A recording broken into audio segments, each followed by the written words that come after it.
제가 당황하는 게 뭐냐면은 성찬하시는 분이나 헌금하시는 분이 제가 할 이야기를 해버리면은 제가 할 얘기가 없어요. 근데 오늘은 정말 똑같게 아주 포인트까지 똑같게 아주 두 분이 해주셨어요. 그래서 제가 설교를 하지 말고 이대로 내려가도 좋지 않을까. 제 거보다 나은 것 같은데 그래도 제가 새벽까지 또 하나님과 씨름하면서 받은 말씀이기 때문에 나누도록 하겠습니다. 빌립보서 4장 다시 보겠습니다. 저희가 좀 아쉬운 소식이기도 하고요. 좀 앞으로 기대가 되는 소식이기도 한데 우리 이근혁 형제가 내일 프랑스로 또다시 공부를 얼마나 더 해야 할지 모르겠지만은 또 공부를 하겠다고 내일 프랑스로 다시 갑니다. 그래서 한 3년이면 좋겠고 빨리 갔다가 빨리 와가지고 같이 배운 것들 같이 썼으면 좋겠는데요. 우리 이근혁 형제가 내일 출발합니다. 그리고 가족들은 비자나 여러 가지 여건상 한 두세 달 기약이 아직은 없을 정도로 한국에 남아있어야 되는데 가족들을 잘 부탁한다고 했습니다. 우리 이근희 형제 내일 출발하는데 잘 다녀오라고 우리 박수로서 격려할까요?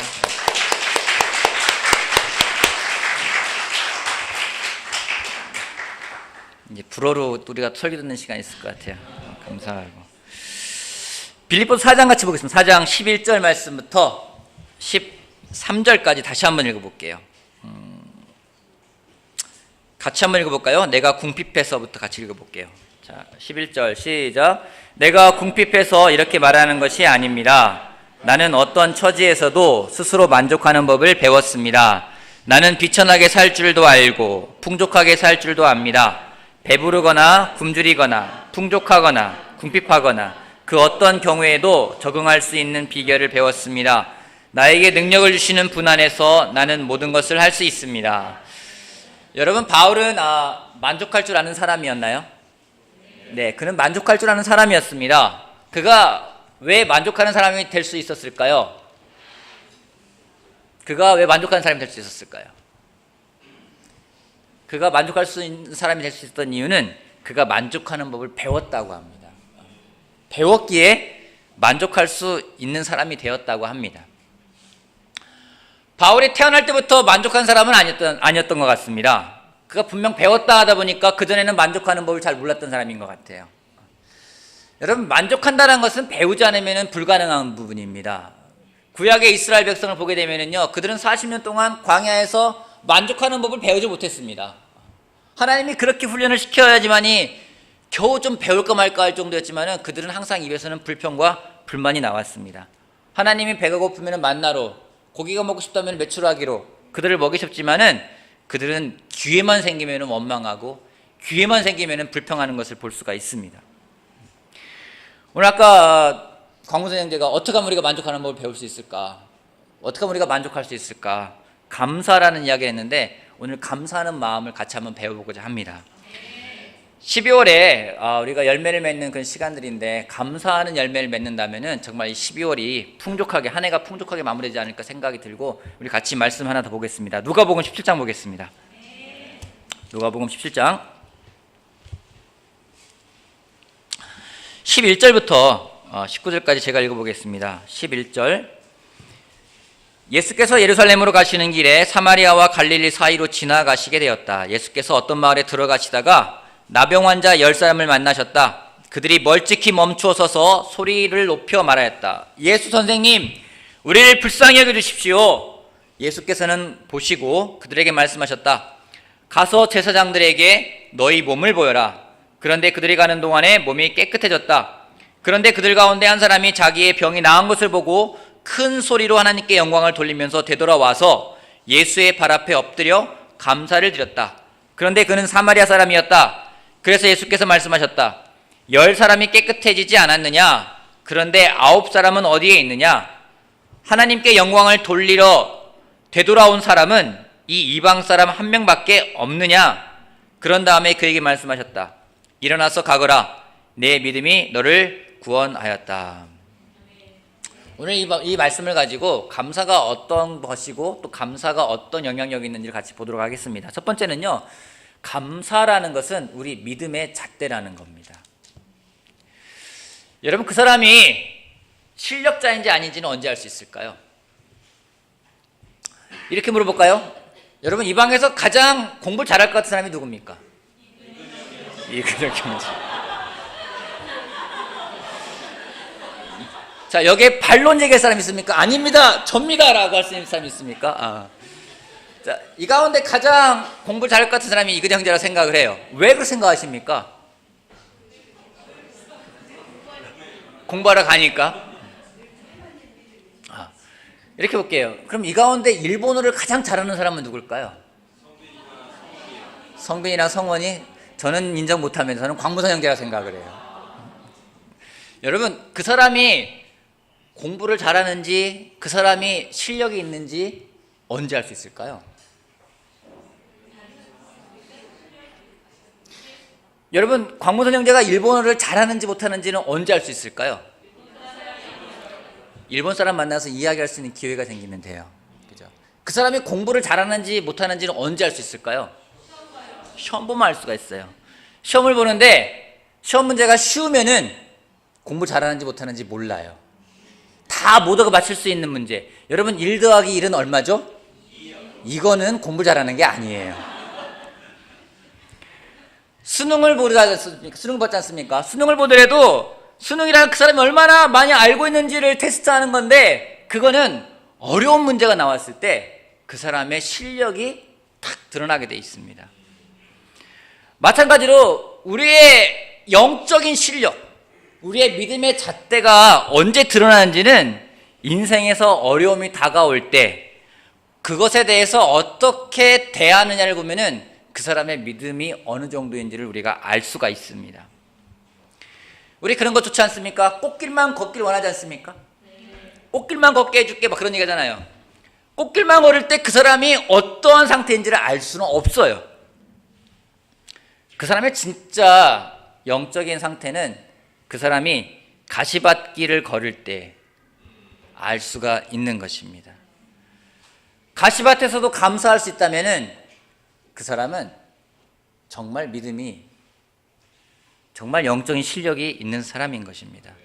그러기에 감사는요, 믿음의 잣대입니다. 기도를 합니다. 기도에 대해 응답을 받습니다. 여기에 있는 사람처럼 10명이 기도를 했어요. 예수님에게, 예수 선생님 제 병이 낫게 해주세요. 10명이 기도를 했고 10명이 응답을 받았어요. 우리가 때로는 기도를 합니다. 하나님이 기도에 응답을 해주십니다. 기도에 응답을 받았을 때는 우리 모두가 다 기뻐하고 즐거워할 수가 있어요. 근데 우리가 때로는요, 기도 응답 받아가지고 내가 기뻐하고 즐거워하는 게 감사하는 거라고 생각할 때가 있습니다. 여러분, 그것은 그냥 기뻐하고 즐거워하는 것 뿐이지 감사하고는 좀 거리가 있습니다. 응답되어진 기도에 대해서 기뻐하고 또 거기에 대해 감사할 수 있는 것은 누구나 할 수 있는 문제입니다. 그거는 1 더하기 1은 2라는 것과 똑같은 그런 아주 쉬운 난이도의 문제일 수밖에 없습니다. 근데 진짜는요, 기도를 하는데 기도가 이루어지지가 않아요. 하나님의 대답이 자꾸만 노 아니면 기다려 그런 말만 올 때가 있습니다. 여러분, 그 상황에서 감사하는 건 쉬운 게 아닙니다. 근데 그때 감사할 수 있는 사람은 어떤 사람인지, 그때 정말 하나님에 대한 신뢰, 하나님에 대한 믿음이 없으면 감사할 수가 없어요. 그러기에 감사는 믿음의 잣대입니다. 왜 감사할 수 있는지는요, 하나님 만드셨기 때문에요. 하나님이 그 상황을 만드셨기 때문에, 그 상황 가운데서 하나님이 일하실 것을 믿기 때문에 감사할 수 있는 거죠. 그러기에 감사가 믿음의 잣대입니다. 우리 영적인 상태를 점검할 수가 있습니다. 나 영적인 상태요, 내가 얼마나 성경을 읽는지, 얼마나 기도하는지, 얼마나 모임에 참석하는지 많은 것들을 알 수가 있습니다. 하지만 오늘 나의 영적인 상태가 정말 궁금하다면 얼마나 입에서 내 마음에서, 내 삶에서 감사가 나오는지를 보면은 알 수가 있습니다. 여러분, 이 감사하다라는 단어를 보게 되면은요, 여러분 데살로니가 전서에 보면은 모든 상황에서 감사라는 얘기 나옵니다. 그 감사라는 단어는 좋다와 은혜라는 두 개가 붙어 있는 겁니다. 그냥 좋아만 하는 게 감사한 건 아니에요. 그 가운데 하나님의 은혜가 있을 때 진정한 감사가 있다라는 겁니다. 모든 상황 가운데 모든 일에 감사한다는 것은 좋은 일이 있기 때문에 감사한 게 아니에요. 그 상황에 정말 하나님이 함께 계신다는 그 은혜를 믿기 때문에 감사할 수가 있는 것입니다.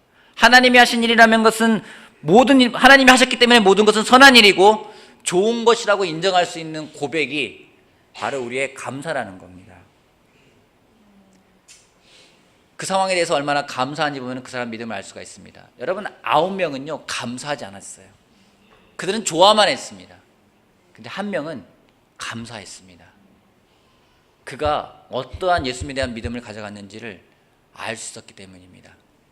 더 재밌는 건 연결되는 건데요, 감사는요 하나님과의 관계를 연결시켜주는 요소가 되기도 합니다. 불평해 봅시다. 여러분 지금 불평 한마디씩만 한번 해보세요. 자, 우리 여기부터 돌아볼까요? 저기 조한나부터 또 돌아가면서 불평 하나씩 해볼까요? 자, 우리 불평 하나씩만 한번 해보세요. 불평 하나만 해보세요. 너무 추워요. 그죠? 오늘 이 에어컨이 뭔가 AS를 받아야 될 것 같아요. 이렇게 문제가 있는 것 같아요. 지난주 우리 임명용 목사님이 왜 이렇게 너희 춥냐고 저한테 이야기를 해서, 근데 좋았다고, 졸지 않아서 좋았다고 얘기하더라고요. 자, 신동희 형제 한마디만 해보세요.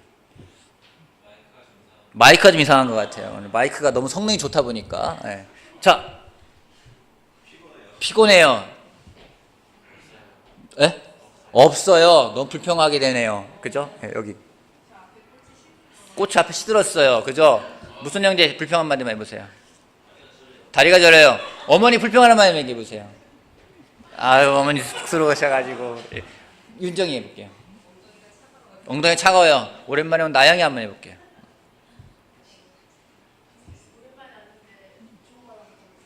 오랜만에 왔는데 좋은 것 같은 불편하다. 아, 주먹보다 불편하다. 아, 미안해요. 주먹하지 말아야 하는데. 소영이 배고파요. 자, 여러분 제가 예를 들어 관무생들 만났어요. 만나가지고 제가 불평을 해요. 어떤 불평할 수 있을까요? 뭐 하여튼 뭐든지 해요. 너는 왜 이렇게 키가 작니? 뭐 이런 얘기를 했어요. 아킬레스를 딱 건든 거죠. 그죠? 그 다음에 무슨 얘기 또 만났어요. 너는 왜 지금도 작니? 또 얘기를 했어요. 또 이야기를 해요. 또 만나요. 너는 왜 발음이 서투니? 너 한국 사람이잖아. 막 얘기를 해요. 그럼 무슨 이제 저를 어떻게 할까요? 저 안 볼 거예요. 그죠? 여러분 불평과 불만은요 관계를 단절시킵니다. 여러분 아내하고 관계가 단절되길 원하십니까? 여러분 정말 누군가와 관계를 단절시키고 싶은 사람이 있습니까? 방법은요 그 사람에게 계속 불평해 보세요. 불만만 이야기해 보세요. 관계가 단절되어집니다. 그 사람에 대해 탓하고 원망하고 불평과 불만만 계속 얘기해 보면요 관계는 단절되게 되어 있습니다. 근데 감사함은요 그 사람과의 관계를 계속 연결시켜 갑니다. 제가 무슨 형제 만나서 계속 감사한 걸 이야기하는 거예요. 재정이 수고해서 정말 감사하고, 정말 그렇게 네가 정말 똑똑한 형제거든요. 근데 되게 어눌해 보이게 행동하잖아요. 그것도 쉬운 게 아니에요. 그죠? 얼마나 겸손하지 않으면 불가능한 거예요. 그래서 그 감사한 얘기도 하고 헌신에도 감사한 걸 이야기하고 계속 이야기한다면요 계속 만나겠죠. 그죠? 여러분 9명의 문둥병자 나은 사람은요 다 갔어요. 근데 한 명은 예수님에게 왔어요. 와서 뭐라고 합니까? 선생님 감사합니다라고 얘기한 거예요. 근데 감사가 뭘로 연결됩니까? 예수님이 그 감사한 거에 대해서 뭐라는지 일어나서 가거라. 내 믿음이 너를 구원했다라고 얘기를 하는 거예요. 감사로 그친 게 아니라 예수님과 계속 연결되는 관계를 가져가니까 그냥 좋아 끝났어 끝난 게 아니라 예수님께 다시 와서 감사함을 이야기하니까 예수님과 연결이 돼요. 어떤 결과까지 가져옵니까? 감사함을 보시고요 예수님이 계속 연결되어 가면서 내 믿음이 너를 구원했다고 얘기 나오는 거예요. 여러분 감사가 구원하는 건 아닙니다. 하지만 하나님께 감사하는 그 마음이 계속 나와 하나님을 연결시켜 가기 때문에 궁극적으로는 그게 구원을 얻어갈 수 있다는 겁니다. 정말 여러분이 연결되길 원한다면 우리가 서로 감사하는 게 필요합니다. 일산세대 그리스도교회 가족을 만드는 것이 가장 저희 목표입니다. 그러기 위해서 우리가 필요한 게 있다면 서로가 감사하는 겁니다. 감사는요 남을 탓하는 것이 아닙니다. 인정할 수 있는 겁니다. 수능이 끝났습니다. 수능 시험에 대해서 부정행위가 굉장히 강화되었어요. 그래서 핸드폰을 가지고 들어가면 시험을 못 봅니다. 부정 처리가 돼서 빵점 처리가 됩니다. 올해도 그런 사람이 있지 않을까 생각이 들어가서 뉴스를 찾아봤는데 올해는 그런 사람이 없더라고요. 지난해는 한 명이 나왔어요. 지난해는요, 어떤 한 학생이 도시락 가방에다가 핸드폰을 잘못 가져간 거예요. 근데 자기 게 아니에요. 자기 엄마 걸 가져간 거예요. 엄마가 도시락을 싸주다가 핸드폰이 거기 들어간 거예요. 그래서 1교시 국어가 끝나고 핸드폰 벨이 울리면서 부정처리 돼가지고 시험을 못 봤어요.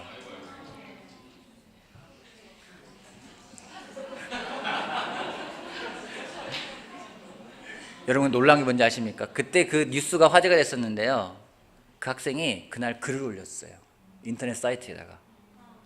무슨 글을 올렸는지, 나로 인해 시험에 집중하지 못하게 돼서 미안하다고 글을 올렸어요. 근데 사람들이 얼마나 더 악랄한지, 저거는 진짜가 아닐 것이다 라고 해가지고 막 비방을 하는 거예요. 그러니까 그 사람이 자기가 어느 교실에서 시험 봤는지를 밝히고, 친구들은 수험표의 일부를 보여주고, 그래서 진짜인 것이 드러났었어요. 여러분, 만약에 여러분 상황에는 어떻겠습니까?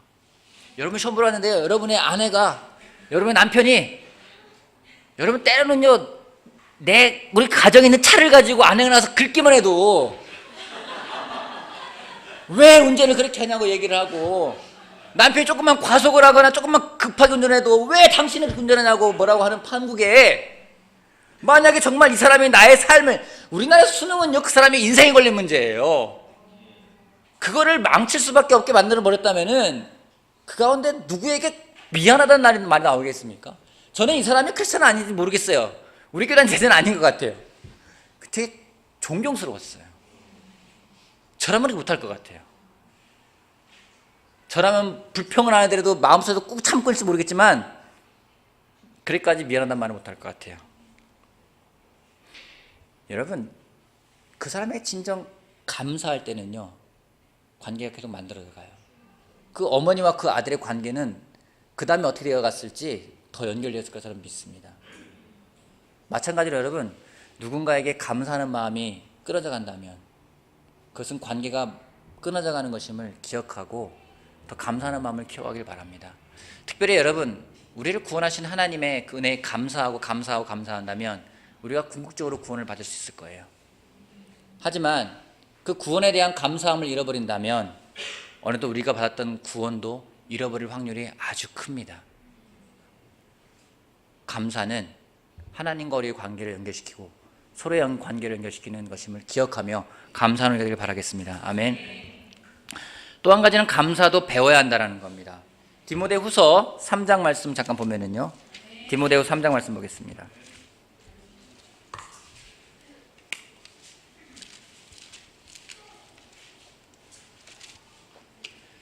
바울이 디모데후서 3장에는 말세에 대해서 이야기를 합니다. 말세 이런 말을 합니다. 3장 1절, 그대는 이것을 알아두십시오. 말세에 어려운 때가 올 것입니다.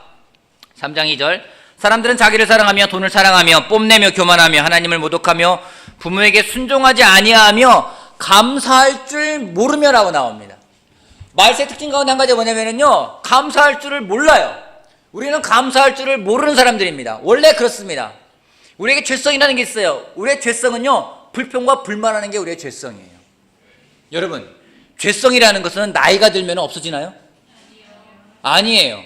제가 개인적으로 이 자리에 있는 어머니 아버지 존경하는 이유는 뭐냐면요, 그 나이가 들어가심에도 불구하고 계속 그 마음을 바꿔가는 게 놀라운 거예요.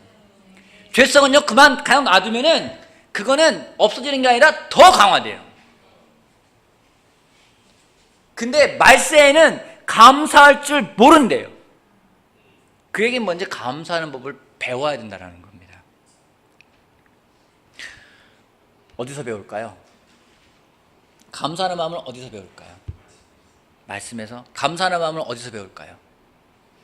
감사하는 마음을 배울 수 있는 것은 바로 우리에게 주신 관계 아닙니다. 여러분에게 가정을 주신 이유가 있을 거예요. 여러분을 이 자리에 모이게 하신 이유가 있을 겁니다. 저는 그 가운데 한 가지는 우리가 감사하는 법을 배우기 위함입니다. 우리 아이들에게 감사하는 법을 가르치지 않습니까? 아이가 태어나서 엄마 젖을 먹으면서 막 애가 말합니까? 엄마 감사해요 이렇게 말합니까? 그런 아이는 없어요. 아이한테 가르치잖아요. 두 손으로 받아야 된다고 하고, 감사합니다 인사해야 된다고 하고, 인사도 굽혀야 된다고 하고, 가르치는 거예요. 마찬가지예요.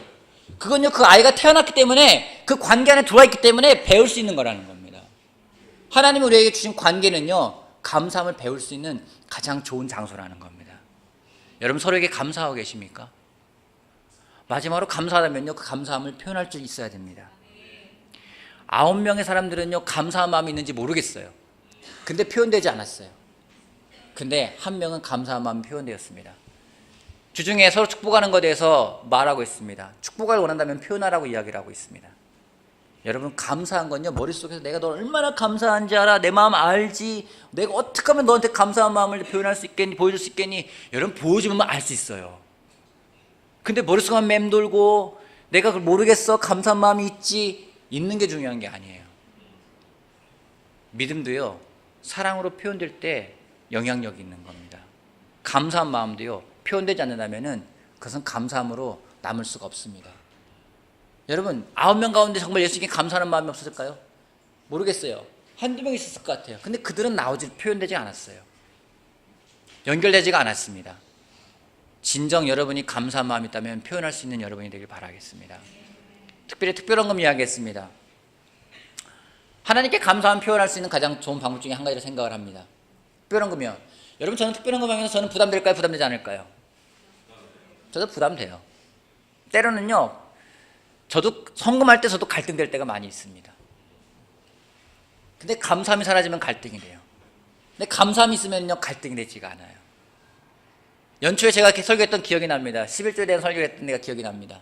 11조의 조자는요, 세금이 아니에요. 부담되면 세금이에요.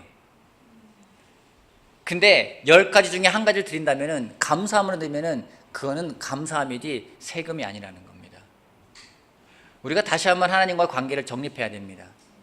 얼마나 감사함이 있는지, 얼마나 감사함으로 드리고 있는지, 얼마나 감사함을 표현하고 있는지, 또한 서로의 관계도 우리가 다시 한번 점검해야 됩니다. 얼마나 감사하고 있는지, 얼마나 감사함을 표현하고 있는지. 요즘에 그런 생각이 듭니다. 하나님은 왜 크리스마스를 12월에 허락하셨을까?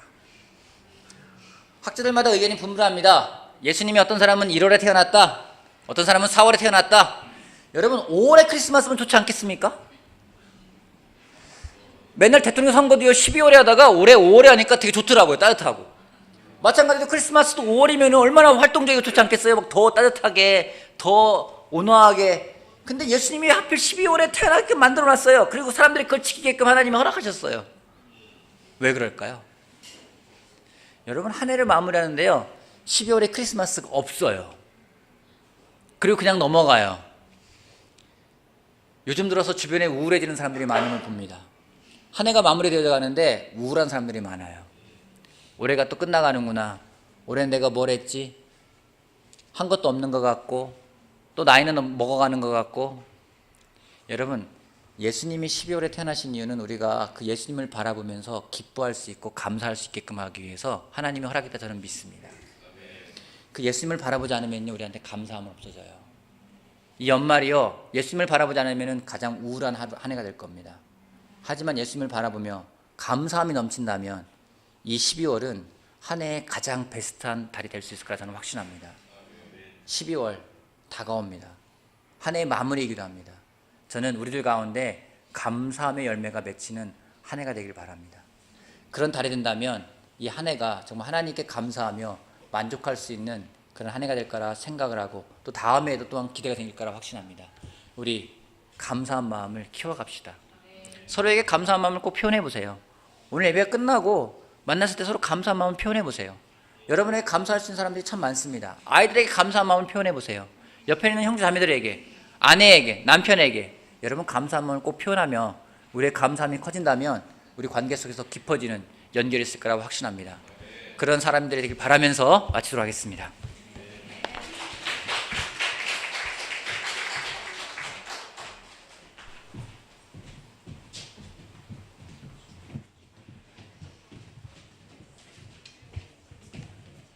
모두 자리에서 일어나